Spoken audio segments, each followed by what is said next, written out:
आवाज जानी चाहिए। मेरे साथ दोनों हाथ उठाइए, उठाइए दोनों हाथ, 300 पार की मुट्ठी भींचिए और प्रचंड आवाज से बोलिए, भारत माता की, भारत माता की। मंच पर उपस्थित हमारे प्रदेश के महासचिव श्रीमान अश्विनी त्यागी जी, हमारे क्षेत्रीय अध्यक्ष रजनीकांत माहेश्वरी जी, जिले के अध्यक्ष संजीव प्रताप सिंह जी, जिले के प्रभारी डीपी भारती जी, श्रीमान छत्रपाल गंगवार जी, छत्तीसगढ़ से यहां आए हुए ब्रजमोहन अग्रवाल जी, गुलशन आनंद जी, डॉक्टर तिवारी जी, श्री अमित वाल्मीकि जी, दिनेश पटेल जी, सर्वदत्त सिंह जी, प्रदीप नवरंग जी, गुरुबाग सिंह जी, धीरेन्द्र मिश्रा जी, शिवानंद जी, राम कुमार कश्यप जी, पीएल गंगवार जी, कैलेश राठौड़ जी, नीलकमल जी, और आज जिनको मैं जिताने के लिए यहां आया हूं, ऐसे हमारे पीलीभीत के प्रत्याशी भाई संजय गंगवार जी। भाई ताली बजाओ संजय के लिए सब लोग। और बाबूराम पासवान आए हैं, संजय गंगवार जी। और आज के कार्यक्रम में यहां पर उपस्थित प्यारे भाइयों, बहनों, माताओं और मेरे जिगर के टुकड़े जैसे युवा मित्रों, गत चुनाव में भैया नारा बंद कर दो, 5 मिनट अब सुन लो यार, नारा सुन लिया मैंने। गत चुनाव में मैं संजय गंगवार को जिताने की अपील करने पीलीभीत में आया था। आपने हजारों की लीड से संजय को जिताकर भेजा। भेजाया नहीं भेजा? जोर से बोलो, भेजाया नहीं भेजा? आपने इसको विधायक बनाया, इस बार विधायक बना दो, इसको बड़ा नेता बनाने का काम मैं करूंगा। बनाएंगे क्या? जोर से बोलो, बनाएंगे? और जोर से बोलो, बनाएंगे क्या? मित्रों, लीड को दोगुना कर जिताना है संजय भाई को। आज ये पीलीभीत की महान भूमि पर मां गोमती के उद्गम भूमि को मैं नमन कर मेरे बात की शुरुआत करना चाहता हूं। राजा मोरो ध्वज की इस पावन धरती पर मैं आप सभी का स्वागत करता हूं। भाइयों बहनों, ये भूमि महान सिख गुरुओं की भी भूमि है। जिस भूमि पर स्वयं दसम पिता गुरु गोविंद सिंह जी के पैर पड़े, ऐसी ये पावन भूमि है और उन्हीं ने दसम पिता ने स्वयं यहां छठी पातशाही गुरुद्वारा का स्थापना किया था। मैं गुरु हरगोविंद सिंह जी को भी प्रणाम कर मेरी बात की शुरुआत करना चाहता हूं। मित्रों, महान सिख गुरुओं के बलिदान को कौन भुला सकता है?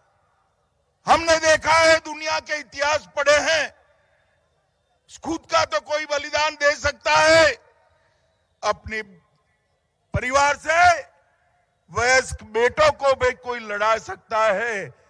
दसम पिता के अलावे कोई नहीं होगा जिसके बच्चे जैसे साहबजादों ने भी देश के लिए अपना बलिदान दिया है, देश के लिए बलिदान दिया। और उन्हीं की याद में उनके बलिदान दिन को हमारे देश के प्रधानमंत्री जी ने वीर बाल दिन का नाम देकर समग्र विश्व में साहबजादों के बलिदान को स्मृति करने का काम नरेंद्र मोदी जी ने किया है। मेरे साथ सभी बोलिए, जो बोले सो निहाल। मित्रों, मैं आज यहां आया हूं, 3 चरण के चुनाव समाप्त हो गए। पीलीभीत वालों, 3 चरण का परिणाम जानना है क्या? जानना है? बता दो। मैं सब जगह घूम के 4थे चरण में आया हूं, बता दो पक्का। ये तीनों चरण में सपा और बसपा दोनों का सुपड़ा साफ होने वाला है। और कांग्रेस पार्टी तो दूरबीन लेकर भी दिखाई नहीं पड़ती है मित्रों, दूरबीन लेकर भी दिखाई नहीं पड़ती है। आज यहां पर पूरे उत्तर प्रदेश में जिस प्रकार 5 साल तक भारतीय जनता पार्टी की सरकार चली है, उसने जो विकास के काम करे हैं, गरीब कल्याण के जो काम करे हैं, लॉ एंड ऑर्डर को सुधारने के लिए जो काम करे हैं, इसके कारण पूरे उत्तर प्रदेश में भारतीय जनता पार्टी की लहर है। मैं बताता हूं, 7वें चरण आते आते ये लहर सुनामी में बदल जाने वाली है, सुनामी में बदल जाने वाली। मित्रों, भारतीय जनता पार्टी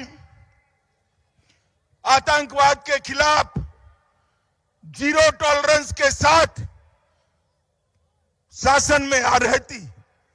हमारा संकल्प है, आतंकवाद फैलाने वाला कोई भी हो, कोई भी मजहब का हो, कोई भी जाति का हो, आतंकवाद को इस देश और दुनिया से मूल समेत उखाड़ कर फेंक देना चाहिए।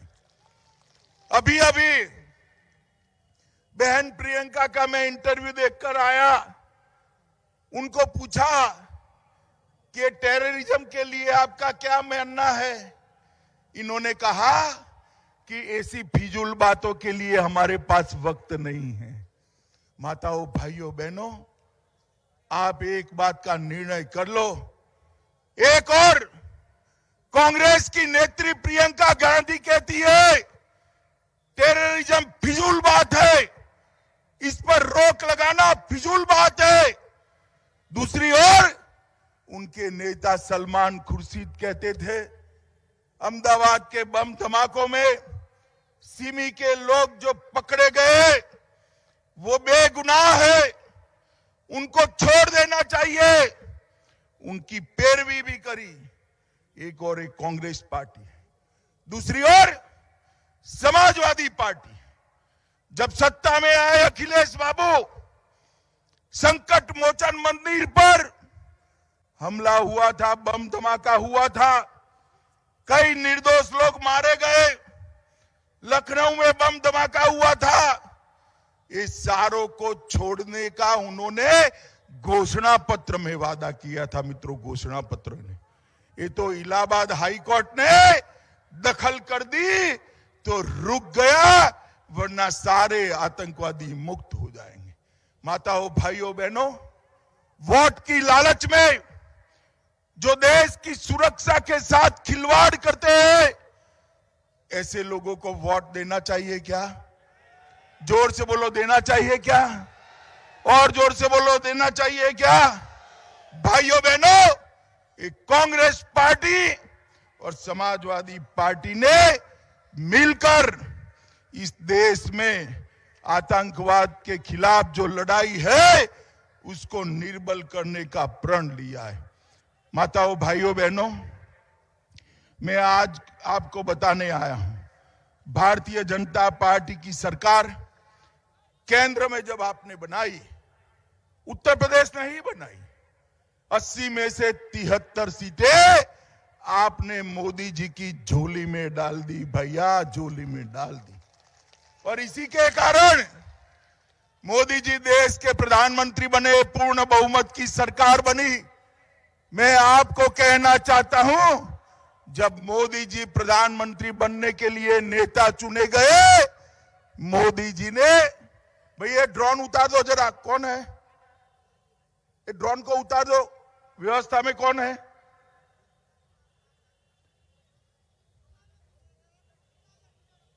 मोदी जी ने जब नेता बना रहे थे मोदी जी को, तब भाषण किया था कि मेरी सरकार, भारतीय जनता पार्टी की सरकार गरीबों, पिछड़ों और दलितों की सरकार होगी।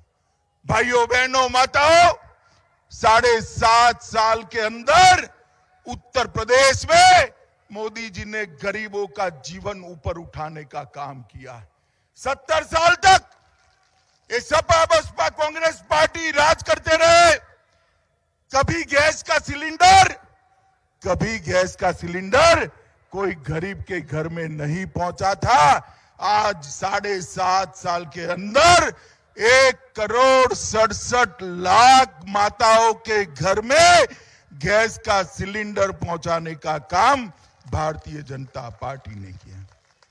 2,61,00,000 गरीबों के घर में शौचालय पहुंचाकर माताओं बहनों को सम्मान के साथ जीने का अधिकार योगी आदित्यनाथ की सरकार ने दिया है। मित्रों, 1,41,00,000 घरों में आजादी के 70 साल तक बिजली नहीं थी। मोदी जी ने 1,41,00,000 घरों में मुफ्त में बिजली का कनेक्शन पहुंचाकर वहां के अंधियारे को दूर करने का काम नरेंद्र मोदी जी ने किया है। भाई एक बात बताओ पीलीभीत वालों, सपा के शासन में कभी 24 घंटा बिजली देखी थी क्या? अरे इस ओर वाले भी बताओ जरा, देखी थी क्या? आती थी बिजली रानी 24 घंटा आपके घर में?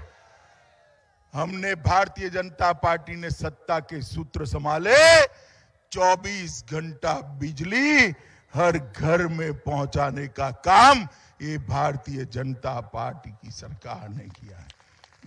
42 लाख गरीबों के आवास बनाए, 2,54,00,000 किसानों के बैंक अकाउंट में 6,000 रुपया डायरेक्ट पहुंचाने का काम नरेंद्र मोदी जी ने किया।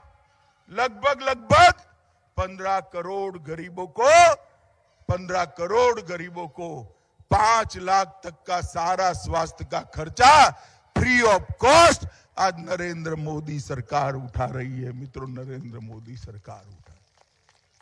भाई पीलीभीत वालों बताओ, टीका लगाया है क्या आपने?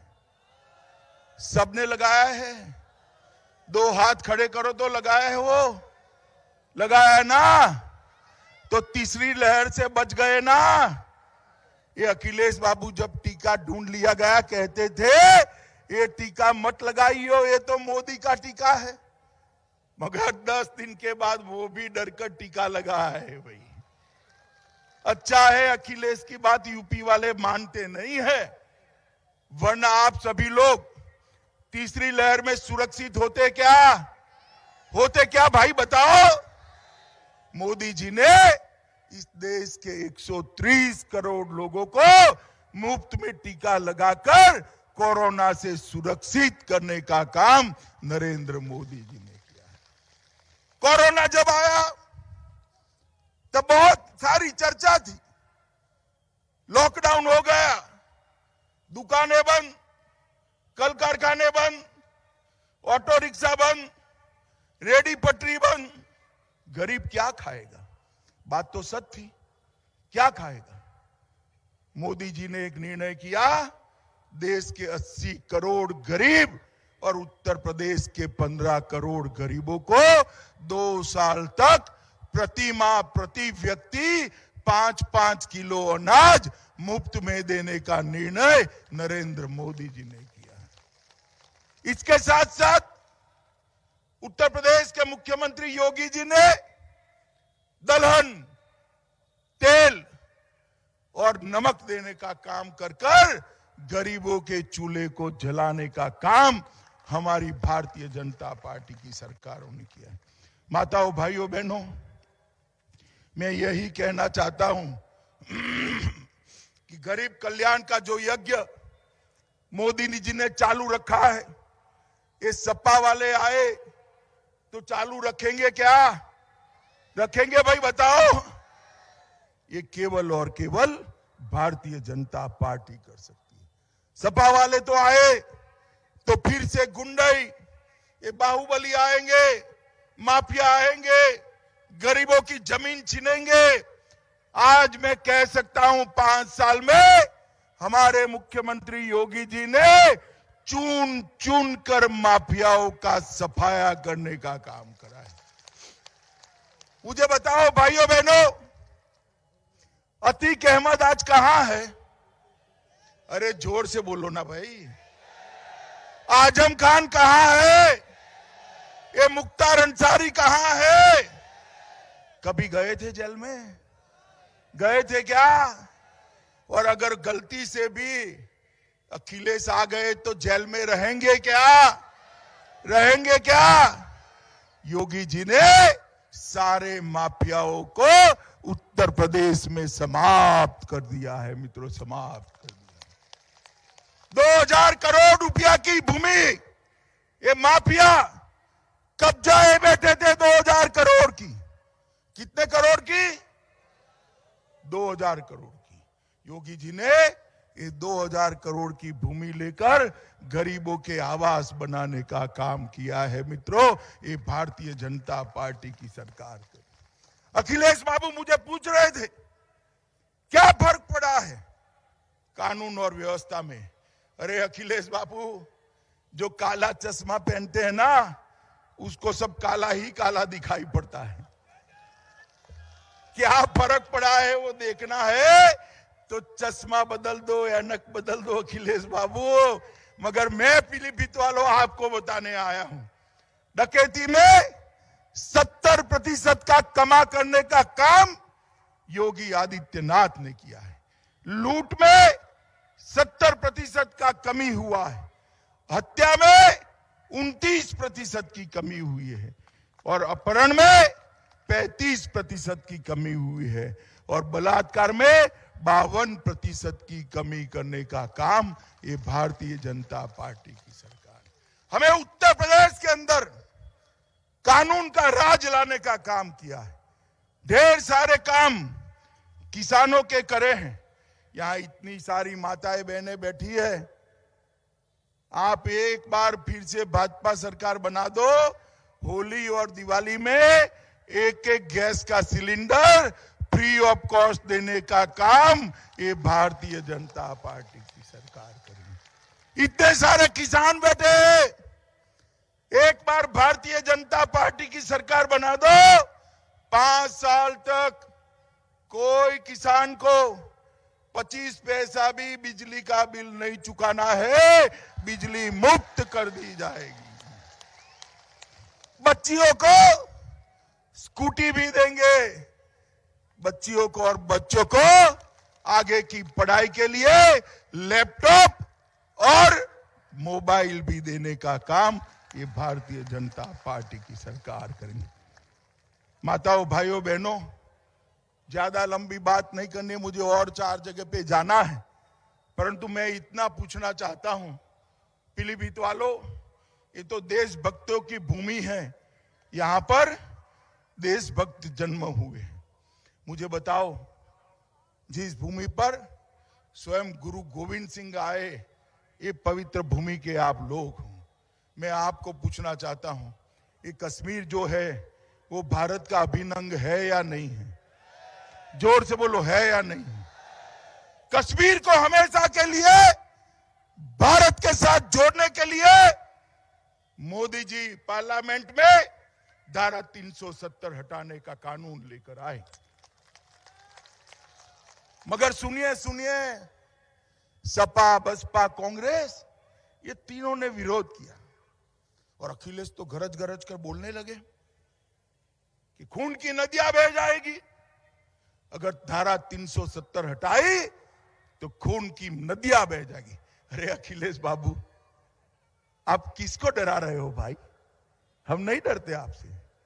ये धारा 370 मोदी जी ने 5 अगस्त 2019 को डंके की चोट पर हटा दी। और खून की नदियां छोड़ो अखिलेश जी, खून की नदियां छोड़ो। कंकर चलाने की किसी की हिम्मत नहीं हुई भैया, कंकर चलाने। मोदी जी ने देश को सुरक्षित करने का काम किया है। सपा बसपा के समर्थन से सोनिया मनमोहन सिंह की सरकार चलती थी।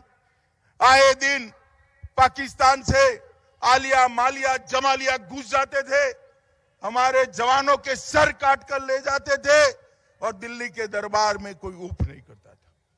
मोदी जी की सरकार आई, पुलवामा और उरी में हमला किया। पाकिस्तान वालों को लगा कि क्या होने वाला है। 10 ही दिन में मोदी जी ने सर्जिकल स्ट्राइक और एयर स्ट्राइक कर पाकिस्तान के घर में घुसकर आतंकवादियों का सफाया कर दिया। मित्रों, देश को सुरक्षित भारतीय जनता पार्टी ही रख सकती है, नरेंद्र मोदी जी ही रख सकते। मित्रों, ये चुनाव जो है ये बहुत बड़ा चुनाव है। यूपी को आगे ले जाने का चुनाव है, यूपी के किसानों को खुशहाल करने का चुनाव, युवाओं को रोजगारी देने का चुनाव, यूपी को माफियाओं से मुक्त करने का चुनाव, यूपी में जगह जगह पे रोड, कैनाल और सिंचाई की जाल बिछाने का चुनाव। मुझे बताओ पीलीभीत वालों, कमल के निशान पर बटन दबाओगे क्या? जोर से बोलो, दबाओगे क्या? हमारे भाई गंगवार को जिताओगे? 300 पार की सरकार बनाओगे? योगी जी को फिर से मुख्यमंत्री बनाओगे? मोदी जी के हाथ मजबूत करोगे? तो मेरे साथ दोनों हाथ उठाओ और प्रचंड आवाज से बोलिए, भारत माता की, भारत माता की, भारत माता की, वंदे। अभी आते आते संजय गंगवार ने कहा कि हमारी यहां की शुगर मिल छूट गई है। मैंने गंगवार को वादा किया है, तुम चुनकर आ जाओ, पीलीभीत की शुगर मिल को भी हम फिर से, मधुला शुगर मिल को भी हम फिर से शुरू कर उसका विस्तारीकरण करेंगे। भाइयों बहनों, फिर से एक बार मजबूती के साथ भारतीय जनता पार्टी की सरकार बनाइए, खुशहाल यूपी का निर्माण करिए। वंदे मातरम।